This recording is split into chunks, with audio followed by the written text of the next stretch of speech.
A very warm welcome to this panel discussion. I have with me a whole host of experts to discuss the topic emerging data structuring practices in BFSI.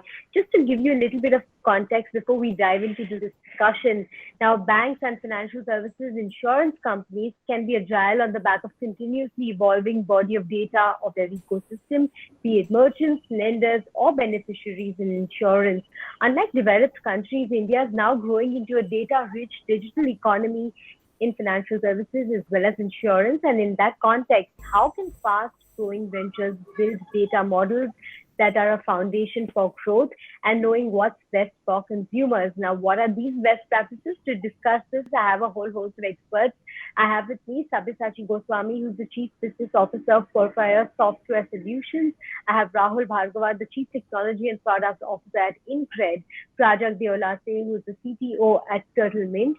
Saurabh Arora, the co-founder of Plum, and Nitesh Agarwal, who's the Director of Customer Engineering at Google Cloud India. Thank you very much, gentlemen, for joining us today on this panel discussion. I want to begin with you, Sabyasachi Goswami, to understand, how digitization is really changing the game of BFSI at this point in time. If you could give us some indications from your daily routine and what it really means, on the day-to-day business front. Thanks, Priya.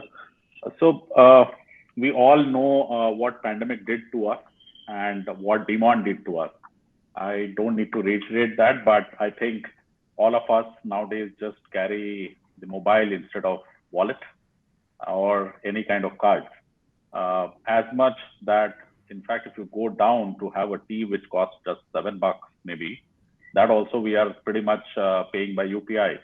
So I think that's the extent of digitization. I think about 3-4 years we were looking at China and saying that look at them, how much they are doing in terms of digital transaction, and look at 3 years hence today where we are sitting, and we are ahead of them. I mean, so it's like just crazy numbers in terms of two primary areas where I think government put the trust, and that has led to what typically we see.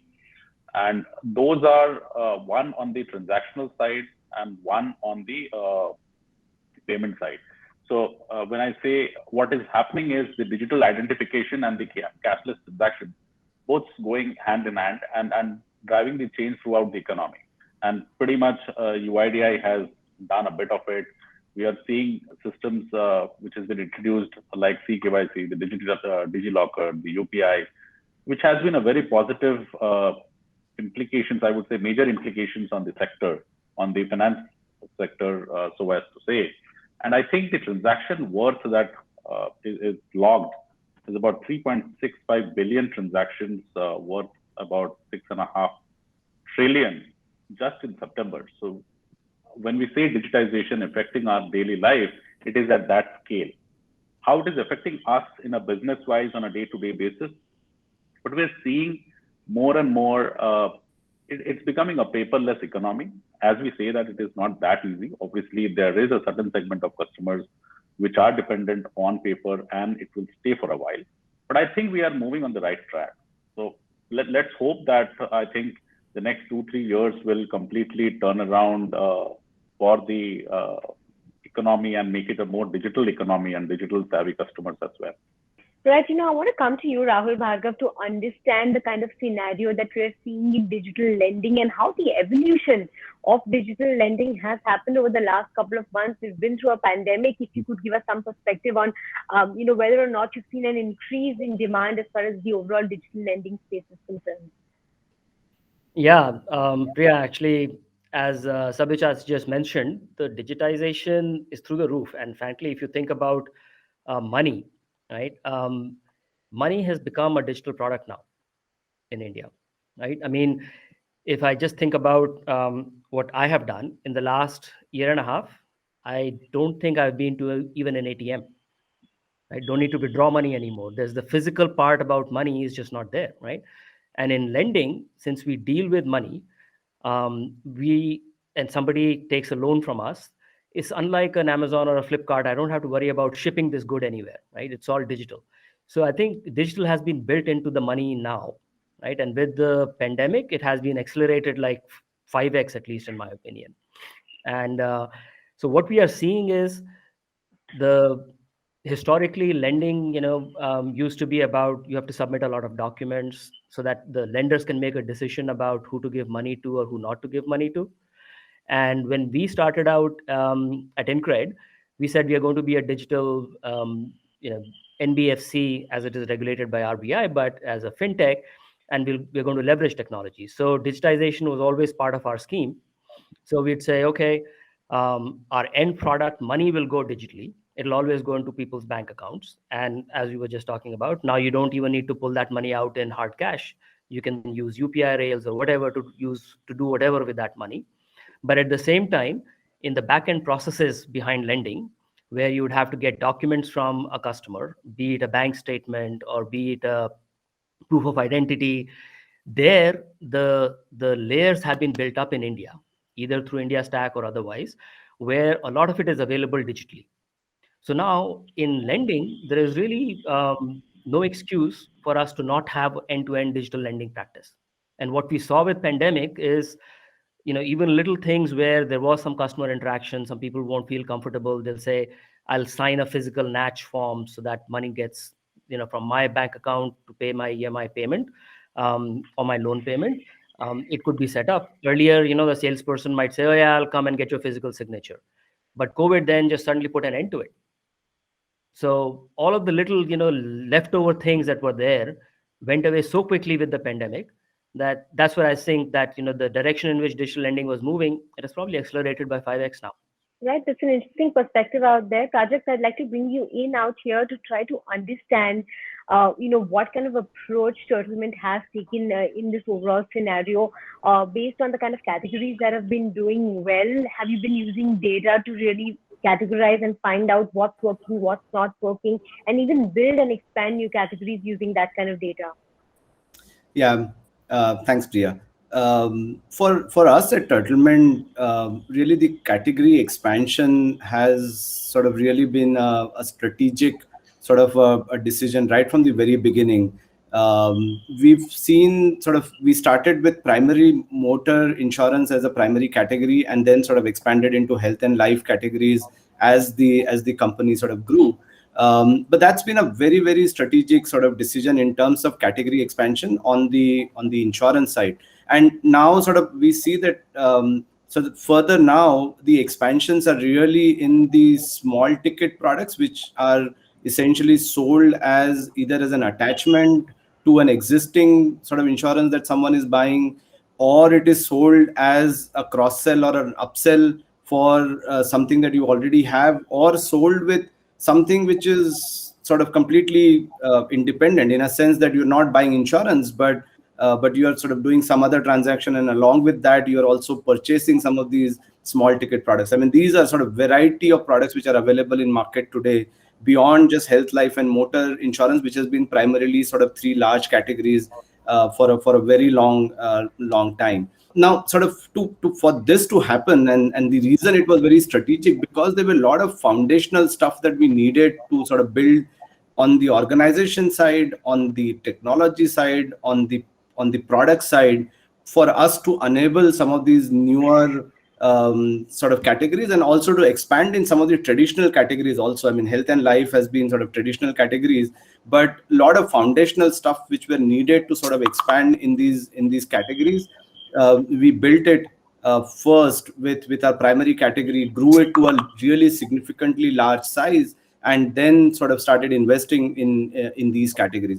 Now, for us, actually, the category, so we are in the distribution business. We are not the manufacturer of the insurance. The category expansion is not just in terms of the actual sort of insurance product, but it's also in the other dimension of how do you distribute insurance. So we built this agent network across India so we have something like 200,000 agents active across India today who sell insurance using our platform. And on the supply side, we have more than 50 insurance companies across all of these categories today integrated on the platform. But sort of expanding the distribution category also, in a sense, to get into segments which are adjacent to us, where sort of the same technology stack that we built is now getting leveraged by enabling other distributors, large distributors who traditionally have had no technology. I mean, banks, for example, have been distributing insurance for many years now, and that's been one of the major category for insurance as a distribution. But they had no products. I mean, they've been selling it using pen and paper for a very, very long time. And the product that we built for ourselves, we are empowering some of the larger distributors to sort of use the same technology to sell, distribute insurance to their customers. And now sort of we are expanding the same category, same platform, same technology into other distribution channels also, where sort of the end-to-end delivery of insurance happens completely sort of digitally. And these are categories which are called as embedded insurance, but essentially you are attaching insurance along with some other transaction which is happening. So, for example, InCred, when they do a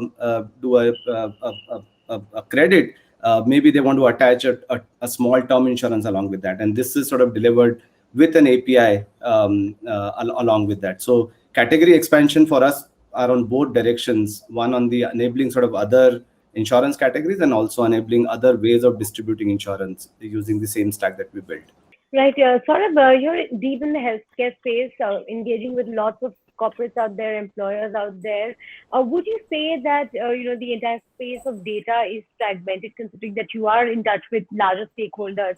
So, what is your perspective on this entire space? Yeah, absolutely, Priya. So one, contrary to Prajak's approach for now, if I could tell you how in the last 1.5 years, we have about 1,000 corporates purchase health insurance with Plum, and not even a single sales has taken place in person meeting. So this is a digital transformation what we are going through, where acceptability of how a procurement of a costly instrument, a financial instrument such as health insurance, which could be in worth of crores also, is happening completely digitally. However, the data is definitely, especially when you look at the corporate data, there is strict requirements of how underwriting guidelines work, especially for group insurances. And the fundamental rails have been missing. For instance, we do not have access to Provident Fund databases to ensure an employer-employee relationship formally. And we have to take undertakings from our corporates that they are sharing with the data with us in which they believe or the insurance company have to believe that this is the true data. Right. So some of those rails are missing, and the insurance relationship begins on a note of trust. Other sort of data is essentially around standardization of think about how claims, for instance, work, or the healthcare data which is required as part of furnishing claims as well. So there, I think insurance industry generally, or healthcare industry in India, is in a nascent stage, and I'm saying this in the incoming celebration of the National Health Mission as well, which is bringing the Health ID and a lot of consent-based framework for data exchange. But we are still in the nascent stage where all our insurance partners, they have different understanding or different proposal of how data should be around claims. And all the healthcare providers who work with the insurance companies, they also have no standardized way of sharing claim summaries, discharge summaries, claim reports with the insurers, and that leads to a massive inefficiency in the systems, especially around claims adjudication, which in India happens majorly manual, as compared to a lot of developed demographies where about 90% of claim education happens automatically. Right, Mitesh, I want to bring you in out here to discuss a Google perspective on how, tech is playing a role in processing this complex data set, the BFSI space, where there is so much complex data out there.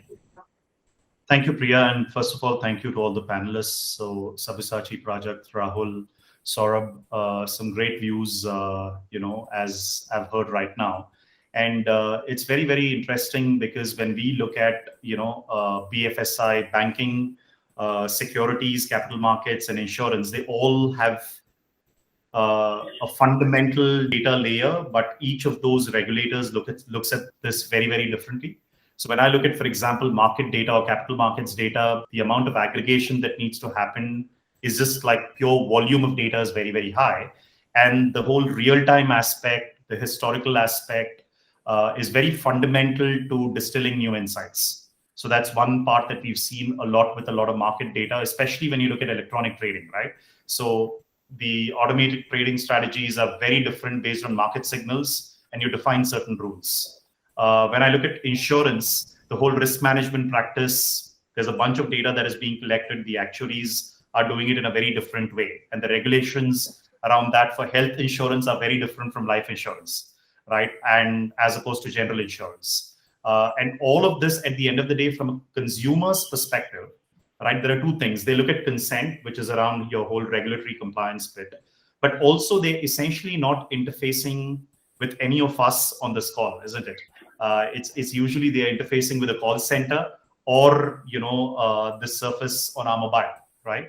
So at the end of the day, if you really look at it, data processing at scale, data insights in real time, and really being able to therefore make decisions in real time is where I think the core leveraging and the power of data starts coming in. So whether you have instant insights from your internal data or the external data that lives anywhere is really where I think Google's innovated a lot. As you all know, our whole mission itself is to organize the world's information, whether it's with Google Search, Maps, YouTube, a number of properties that we've got. But more importantly, how can you access highly performant, easily accessible tools to derive the sort of insights from either the market or your customer or your enterprise data? And very interestingly, I was reading this McKinsey report, a few days back, and one of the things that they said is that as much as people speak about AI and ML for a lot of unstructured data, more than 60% of the projects that are really successful in the world of ML are really thanks to the structured data that the organization already has.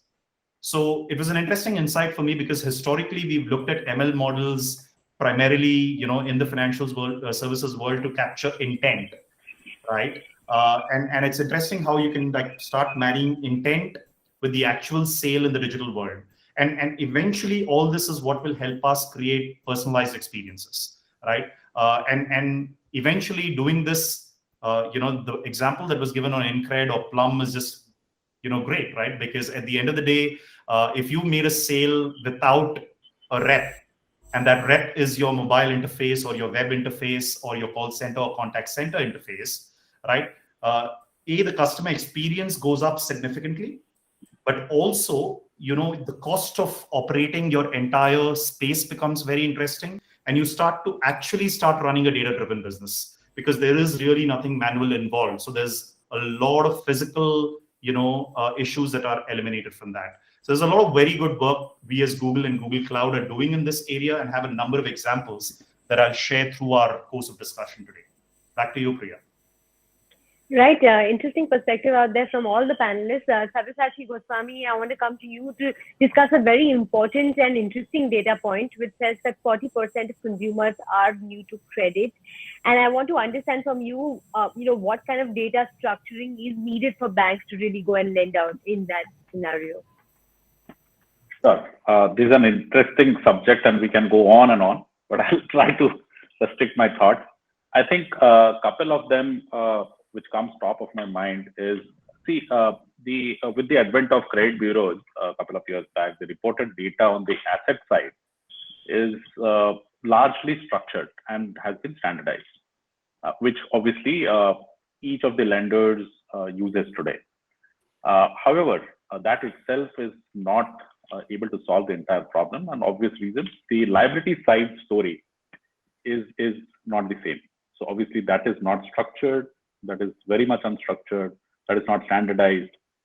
By that, if I explain, you look at the narration which is entered by a teller in your branch, you will see branch A versus branch B. A similar transaction can have different narrations, right? And that itself is a big challenge. So hopefully the NBFC A, which has been rolled out a couple of years back, to be precise, in 2016, though it is taking shape very recently, I think can definitely help solve this lot of problem and the underwriting challenges from a data fetch perspective. So from a structuring and the standardization perspective, if NBFC A as envisaged grows, I think it will solve a lot of problems.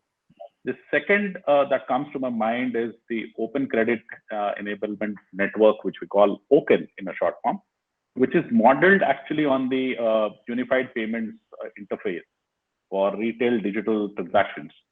And it is built like a common network protocol for the lenders, the data sources, and the consumer marketplaces to interact in real time to underwrite loans. So this is exactly what we were hearing a few minutes back.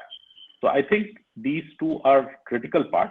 However, I think what is following with that is you would see a lot of tax invoices, which is GST, is one such step where data is getting structured and it is in a form and a shape which can be used for any kind of cash flow related data by the lenders. So all of this, however, is easier said than done, because what is missing by the FIs is while there is a need to have a standard data structures, but it is not just limited with the customer's data. It is also to do across everything that they do, meaning the processes that is involved, the activities, the workflows, the data by itself, and the customer experience. All of this will have to be structured and standardized. Unfortunately, what everybody is trying to do is just to play with the customer data and trying to structure that, whereas the biggest missing link is the internal systems itself, where the things are not structured and there is a gap. Now, obviously, with all of this, the use of technology should not be used only to automate process. And by that, what I mean is that you can generate a lot of customer insights if the data is structured, and you can provide personalized experience. And Perfios has been doing a lot of work on this space.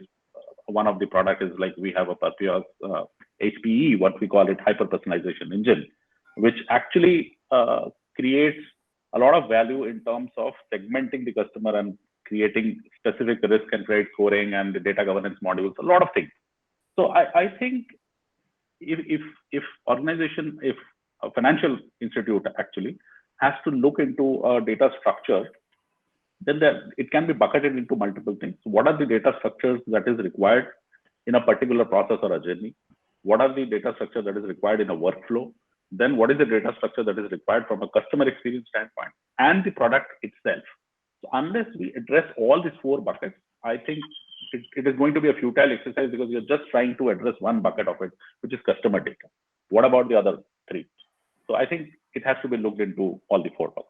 Right, interesting perspective. Rahul Bhargav, I want to come to you to try to understand what are the best practices as far as open banking is concerned, and if you could give us some sense in terms of how loans like two-wheeler loans, personal loans, SME loans, etc., have been structured. When you think of lending in general, right, and if you just take a step back, because there's a lot of detail in the data that we can go into, but essentially any lender, be it for a consumer loan or a business loan, is trying to answer two basic questions. Number one, does this person or entity have the ability to pay back the amount of loan that they're asking for, right, which is the credit part? And the second is, do they have the intention of paying it back, right, which is about the fraudulent aspect, right? Now, to answer these two questions, we need lots and lots and lots of data, right? And in the past, you could simply say, hey, I know this person, trustworthy, I'm going to make him a loan, right? Or I've looked at his bank statement. But now what is happening is pretty much every data that you can think of can be potentially credit data or fraud data, right? So we have to make sense of all this data that is out there to find that edge, right? So this is where the constant struggle is in the lending industry, to find what is truly predictive in terms of predicting fraud or their ability to pay back. I mean, a lot of guys who do not have a formal credit history, right? You won't find their records in the bureau. So do you shut them out of the whole lending market, or do you figure out some other ways in which we can say they are creditworthy, right? So that is where we are obviously trying to do.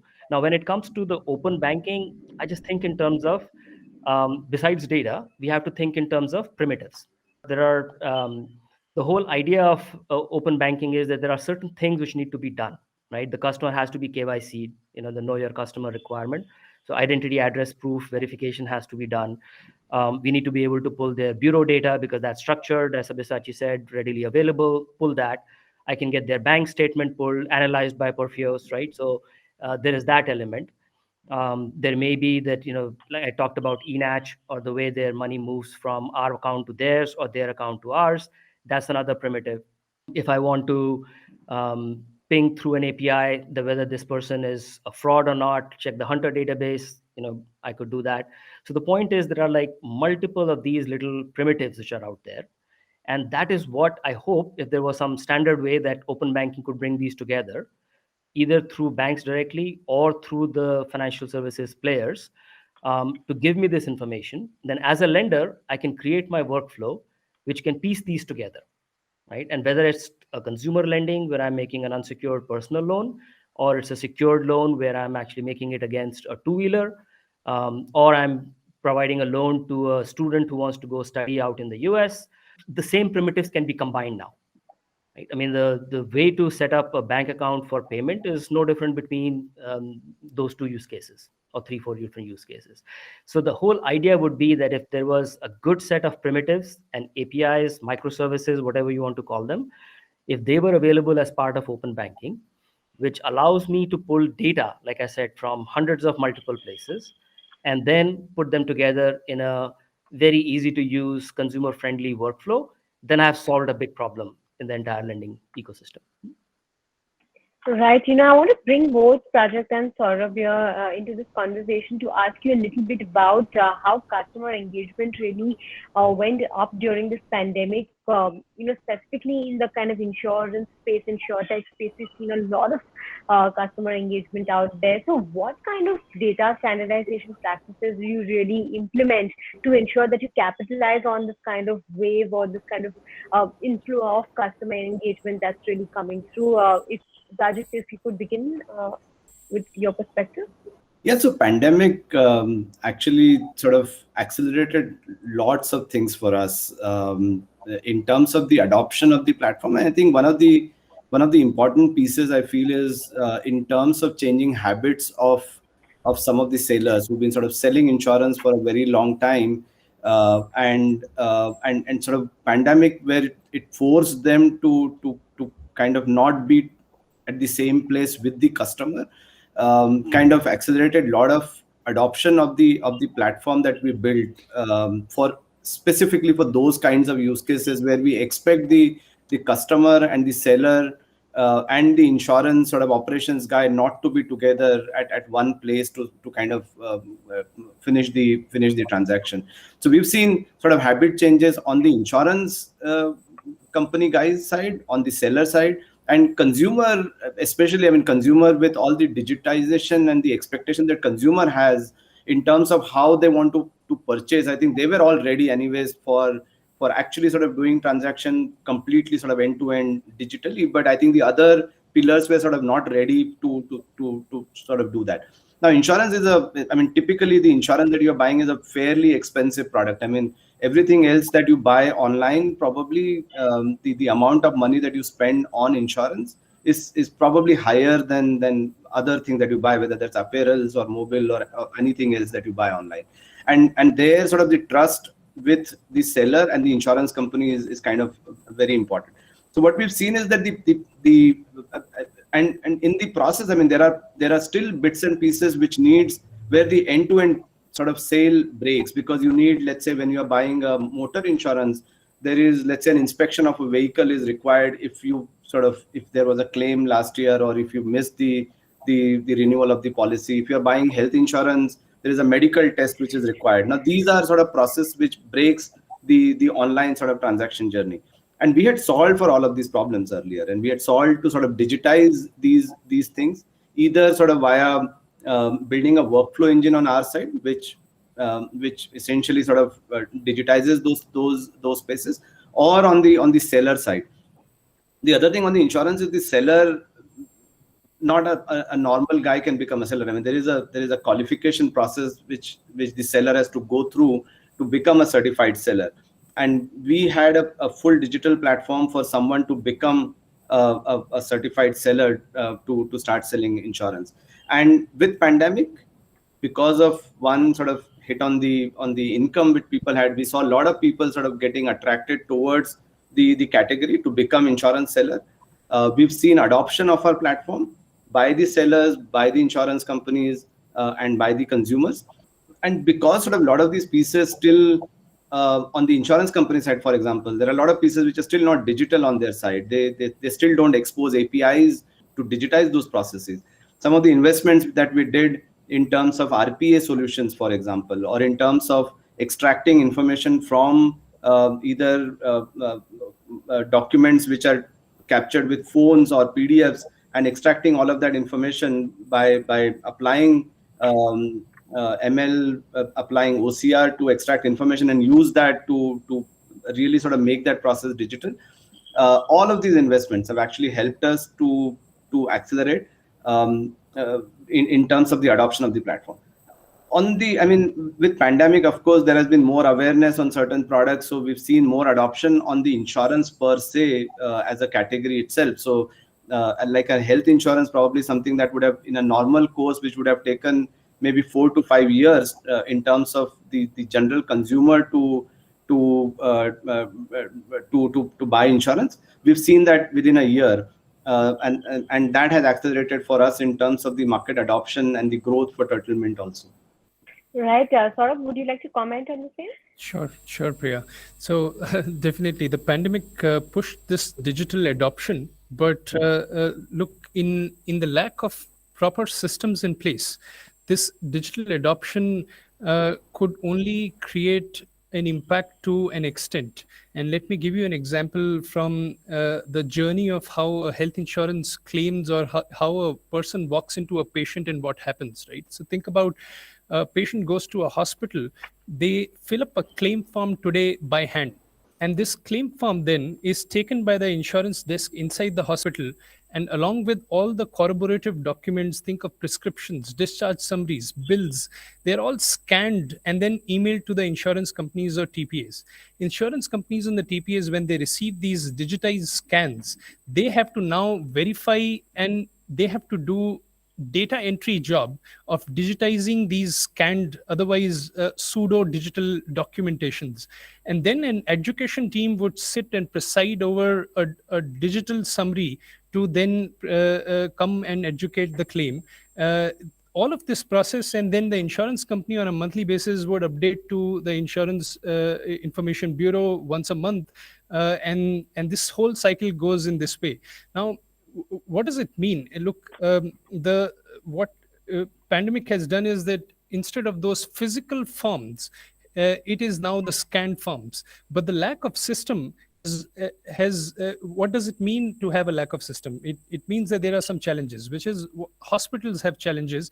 They have challenges of tracking claims and reconciliation. They are sitting on thousands of documents and exceptions which are happening between the insurers and the healthcares. Each insurer have follow their own processes and softwares, and this requires a toll on the hospital itself to have a retraining of which insurers and what processes. And they do not have integrated systems. Insurers and TPAs, on the other hand, they get scanned documents and not coded medical data. We in our healthcare industry right now, we do not have codification of the diagnosis or the treatments which take place. So there is a system which is missing to have international coding standards of what diagnosis and what treatment and what is the amount which is required to repay for those treatments. There are fraud analytics that's not happening. There is a manual education which is happening on the insurers and TPA side. IIB, which is the insurance regulator, they don't get real-time data. They are not able to do, they have limited analytics capability across the ecosystem because of uncoded data as well. And in the end, the patient, their user experience is that they are unexpectedly waiting for getting a pre-auth approval on the hospital. They are waiting delays. We had seen, at least in prior to Plum's case, I can definitely tell you, I've myself gone through the hospitalizations where I have waited for more than 12 hours of discharge approval from an insurance company. Insurance claim approvals takes time, and cost increases, and hence we are not able to do OPD and IPD claims together. OPD cost is 500 rupees, education cost is 500 rupees. So how can we have a very holistic health insurance policies if we don't have efficient systems? So to summarize, COVID has forcefully digitized us, but we are in a state where our systems have yet to get mature. And as an industry, as an ecosystem, we have to come together and adopt e-claims, e-discharge summaries, have more codification of standard codings of how we communicate claims and educations, and how personal health records are also digitized and come together. So I would say healthcare and insurance is following the UPI wave. And we have few more years before these systems come together, and we could see a very efficient health insurance. And I'm very hopeful, especially from the vantage point of Plum as well. Right, Mitesh, I'm going to come to you for closing comments.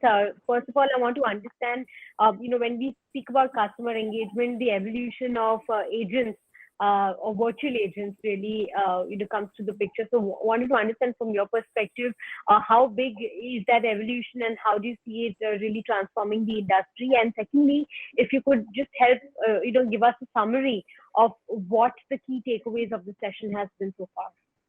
Sure, thank you. It's been engaging, and if you really look at it, the way I saw this is that I heard the term UPI being used a lot.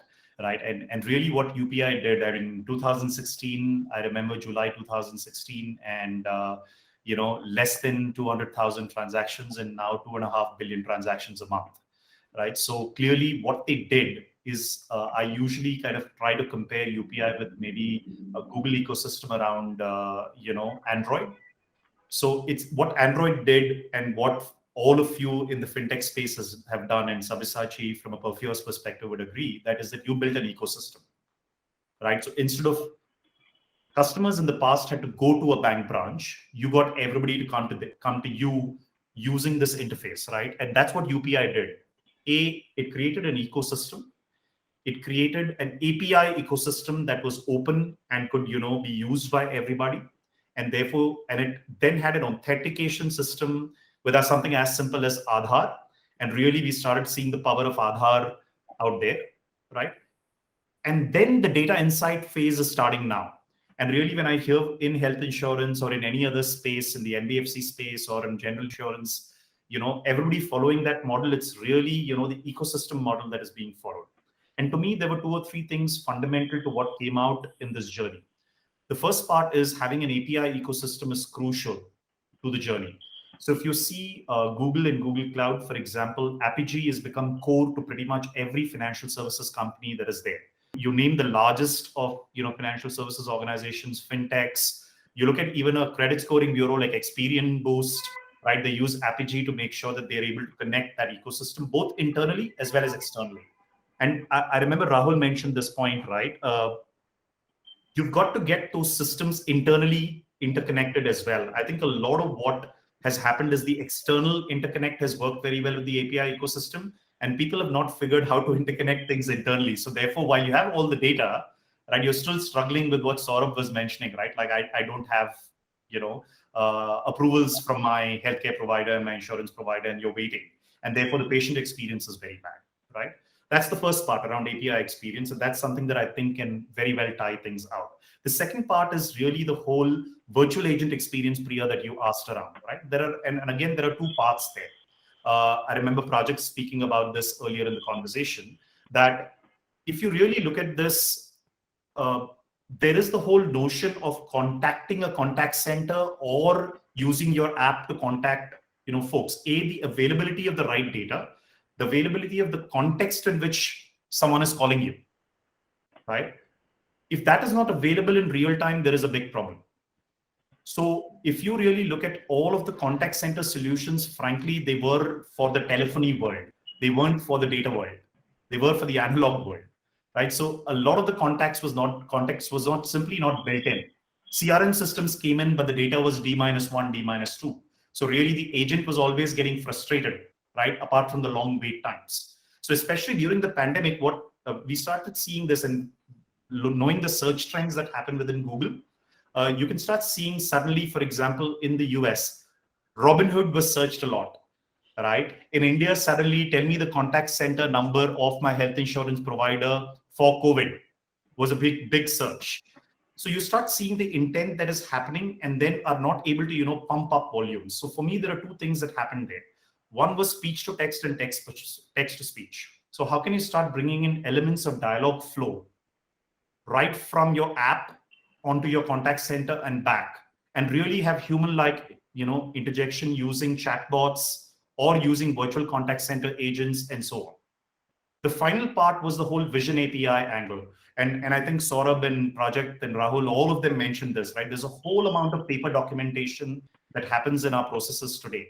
How do you make sure, using, for example, the Perfios solutions or using Google Cloud solutions, using, plus Perfios, there's a whole element of document artificial intelligence, or doc AI as it's called, right? Where you don't have to, start looking and scanning and doing OCR. How can you use AI really to be able to extract that information, right? And the final part is that there's enough data. And Rahul kept mentioning this again and again. There's enough data internally available to you, right?